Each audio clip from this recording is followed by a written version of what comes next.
હમણાં તમને ખ્યાલ હશે કે ગલીએ ગલીએ ફેરીઓ ફરે છે, ગલીએ ગલીએ ચૂંટણી હિસાબે ફેરીઓ ફરે છે. એ ફેરીઓ કોઈને કે તને મોટું પેકેટ આપી, તને નાનું પેકેટ આપી, તને એનાથી મોટું પેકેટ આપી, તને એનાથી મોટું પેકેટ આપી, અને પછી પેકેટ આપ્યા પછી કે મને 5 વર્ષ આપી દે. ભાઈ દામા ભીખ માંગવાથી ન મળે, કામ કરવાથી મળે.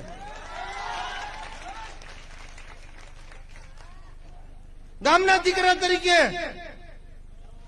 3 વાર સંસદ સભ્ય તને બનાવ્યો, ત્રીજી ટર્મ, 10 વર્ષ અને 8 મહિના. આપણો દામો છે ને પેલા કુટ્ટે બેસતો. મને એમ લાગે કે 10 વર્ષ અને 8 મહિનાથી હજી કુટ્ટે જ બેસે છે. ભાઈ તને તું સંસદ તરીકે છે, કુટ્ટે બેહવાનું બંધ કરી દે, માછલી હુકાવાનું બંધ કરી દે. આ ચોરોના લોકો હુકાઈ ગયા છે. અહીંયા તને આંખ ઓળગે એવું તારું કામ શું કરવાનું? તો કામ શું કરવાનું? તો કે જય ચૂંટણી આવે, હજી એવી, આની પેલા એવી, તો કે જેટલી એટલા કરોડ રૂપિયા મંજૂર કરાવી દીધા, ટુરિઝમ એટલા કરોડ રૂપિયા મંજૂર કરાવી દીધા. તાલુકાનું તો બોલતો જ નથી, પછી વાત કરશું. મંજૂર કરાવી દીધા આટલા કરોડો રૂપિયા. તો દર 10 વર્ષ ને 8 મહિનાથી તો રૂપિયા ગયા ક્યાં છે દામા? મને ઈ કહેતો. તાલુકાની વાત આવે એમાં નહીં બોલે, કારણ કે ક્યાં ક્યાં વચન આપ્યો છે કે હું ચોરોને તાલુકો નહીં બનવા દઉં, મને ખબર છે.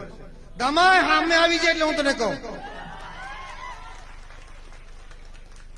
તાલુકો, ટુરિઝમ અને જેટી હું મારો પ્રયત્ન કરતો રહીશ. મારી સરકાર નથી, હજી પણ કરીશ, કરવાનો છે.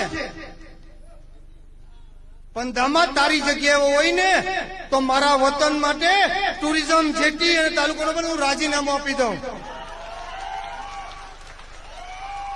મારી કોંગ્રેસ સરકાર જેથી આમાં તો પ્રયત્ન કરીશ, કરવાનો ટ્રાય કરીશ. મારી સરકાર આવશે ને, હું તને કહું છું કે 48 કલાકમાં બધું બનાવીશ.